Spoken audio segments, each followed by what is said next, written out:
If I told you that there was a skill that would make you a better leader, a better father, a better partner, and give you unshakable inner strength, but most men never learn it, would you want to know what it is? It's not what you think. Today, we're going to be talking about emotional training and why it's the most practical skill you've never been taught. I'm Jason. Welcome to the Heartsmith podcast. And this is where men come to forge courage, train for emotional mastery, and live from both a clear mind and wild heart. This episode is entitled, What is Emotional Training? We're going to reframe emotional work as strength training and give you concrete tools that you can use immediately. Are you ready? Let's get to the forge. Emotional strength isn't a personality trait you're born with. It's a skill that you developed. Now, why does this matter in your life? Most men think emotions are something that happen to them, like the weather. You just endure the storm and wait for it to pass. But what if I told you that that's like thinking physical fitness just happens to some people, that some guys are just naturally strong and others aren't? Well, you'd call that ridiculous because you know that strength comes from training and from showing up consistently and building capacity over time. Your emotional world works the same way. And here's what most men have been taught about emotions: ignore them and they'll go away. Real men, well, they never get emotional. Feelings are for women and for therapy. But here's what actually happens when you don't train emotionally. You become a victim of your own inner world. Your anger controls you instead of you controlling your anger. Your fear makes decisions for you. Your sadness becomes depression. Your joy becomes addiction to the next hit of success or dopamine. Dr. Dan Siegel talks about the difference between being hijacked by emotion and being informed by it. When you're untrained, emotions hijack you. When you are trained, emotions inform you. That's the difference. So think about it. You wouldn't expect to deadlift 400 pounds without training your body. Why do you expect to handle life's heaviest moments without training your emotional strength? Emotional training it's really about developing the capacity to feel your emotions fully without being controlled by them and use that information to make wise decisions. It's not about becoming more emotional. Guys, do you hear me? It's not about becoming more emotional. It's about becoming more skilled with the emotions you already have. That's the difference. Let me show you what this looks like. A few years ago, I was coaching a guy named Michael, a successful contractor who built million-dollar homes, but couldn't build a conversation with his teenage son. And Mike, he came to me because his son had stopped talking to him. Every time we try to talk, he said, I either get angry or I shut down. And I don't know what's happening to me. Well, here's what's happening. Michael had never learned emotional regulation. When his son would challenge him or express frustration, Mike's nervous system would activate. His body would flood with stress hormones, and he'd either explode in anger or freeze up completely. Sound familiar to any of you? So we started training, not talking about feelings, training with them. First, we taught his body to recognize the early warning signals. That tightness in his chest when conflict started, the heat rising in his face, the urge to either fight or flee. Then we trained him to pause in that moment, to breathe, to ask himself, What is this emotion? What is it trying to tell me? That's the work. Here's what Michael discovered. His anger wasn't the problem. His anger was information. It was telling him something really important, that his relationship with his son was under threat. But instead of using that information wisely, what was happening was he was letting that anger make decisions for him.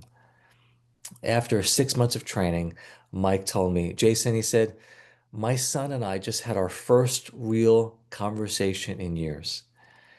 He told me he was struggling at school, and instead of getting frustrated or trying to fix him, I just listened.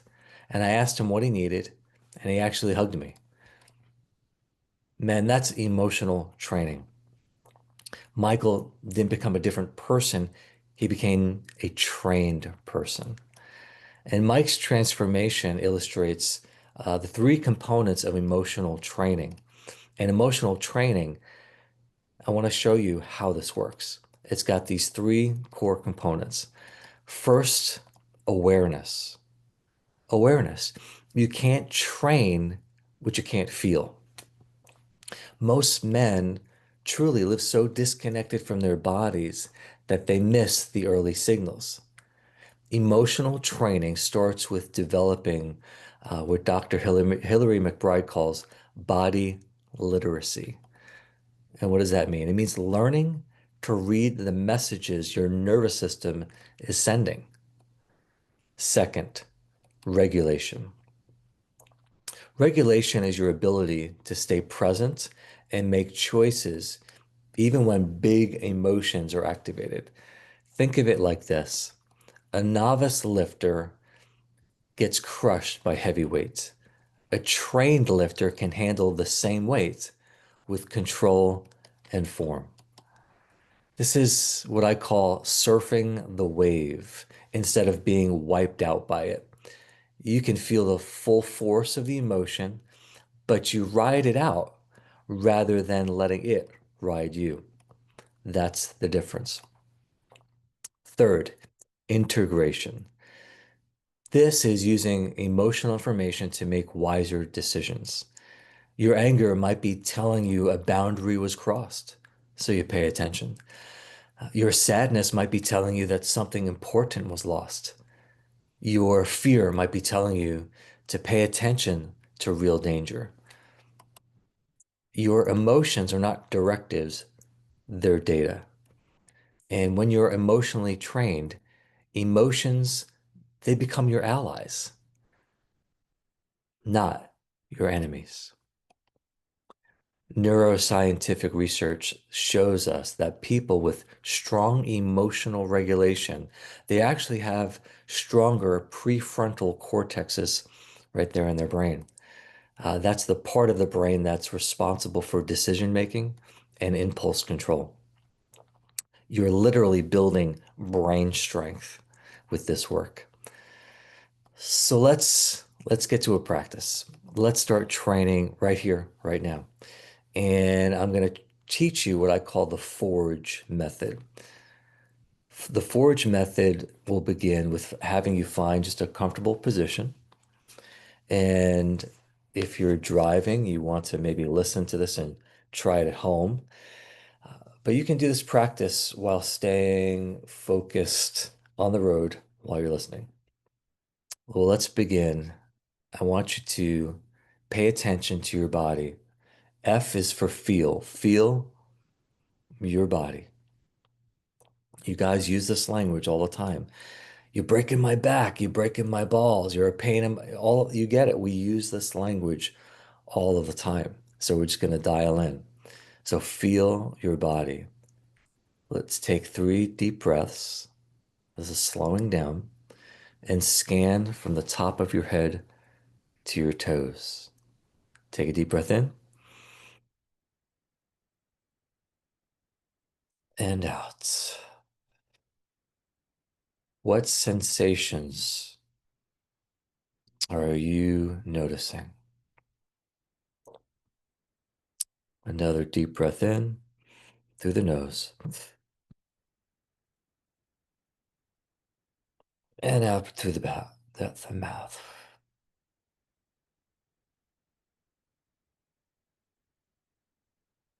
It's okay. Stretch. Another deep breath in. And just letting it out. What sensations are you noticing? And next, observe. O for observe.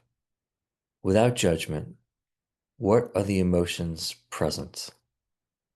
What's rising up? Don't try to change them. Just notice them like you'd notice the weather. I'm noticing anxiety in my chest. I acknowledge that. I notice excitement in my stomach. I notice sadness behind my eyes. I notice anger in my fists. No judgment, just notice.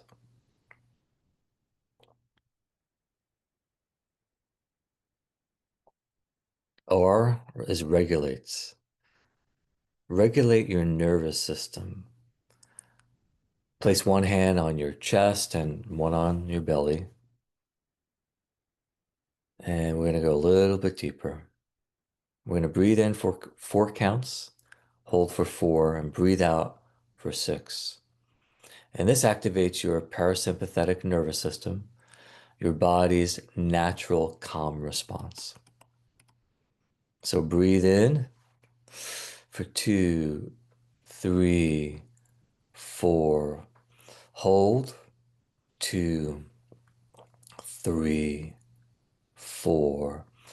And exhale for 2, 3, 4, 5, 6. Let's do this once more. Breathe in. 2, 3, 4. Hold at the top. 2, 3, 4. And a slow exhale. 2, 3, 4, 5, 6. And once more on the in breath.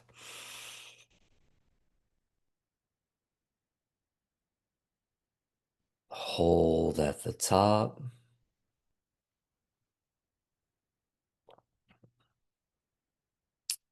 And out for 6, 5, 4, 3. If any emotion feels overwhelming during this practice, just return to your breath and open your eyes. This is training, not forcing. Next, gather information. G is gather information. Ask your emotions. What are you trying to tell me? What do you need? What matters to you right now? Don't think the answer, just feel into it. Gather the intel.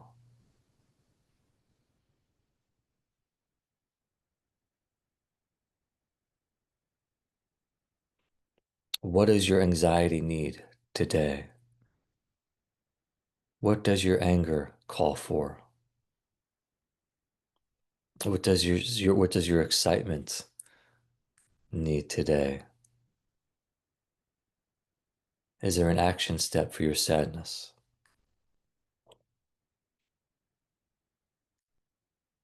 Next, engage. Engage. E for engage. Engage with wisdom. Based on what you've learned, what's one small action that you could take that honors both your emotions and your values? You don't have to take, you don't have to act on every feeling, right? They're giving you data, not a directive. So you don't have to act on every emotion, but you can learn from every feeling. When you're ready, after engaging with the wisdom that comes from inside you, take a deep breath in and let that out. You can softly and gently Open your eyes. Guys, that's the Forge method, 5 minutes of training that builds emotional strength. This is the foundation of everything we'll explore in future episodes. A little snippet of what I do with one-on-one coaching in a taste and see format for you on this podcast. You can't do shadow work without emotional regulation, and you can't build healthy relationships without emotional awareness. You can't become a heartsmith without learning to do work skillfully with the fire of your own feelings. Every episode from here going forward will assume you're practicing these skills. This isn't theory, it's training. Here is your assignment for the week. Practice the Forge method once a day. Morning usually works best. Before you wait, before you check your phone and get into the day, before the world starts making its demands on you. Start building your emotional fitness like you build physical fitness, consistently, progressively, with patience for the process. Remember, you're not trying to eliminate emotions. You're learning to be skillful with them. You're not trying to be unfeeling. You're learning to be unshaken. Because the world needs men who can feel deeply and think clearly. Men who can be present to their own hearts and steady in their own strength. That's what we're forging here. That's what makes a heartsmith. Keep training. If this episode landed for you, share it with another man who's ready to start training. And remember, you can go deeper with all of this at the Heartsmith Coach on Substack. And that's where I dive into these practices and frameworks in more detail as I curate those pieces. Next time we get together, we'll look at how men heal. We'll explore attachment wounds, grief, and father hunger. We'll talk about why you're not broken, you're just becoming. And I'll share some of the man cave work that's been transforming men's lives. Until then, keep practicing the Forge method. Your emotional strength is worth training. This has been the Heartsmith Podcast. Shape the heart, forge the man. I'm Jason Twombly, and I'll see you in the Forge.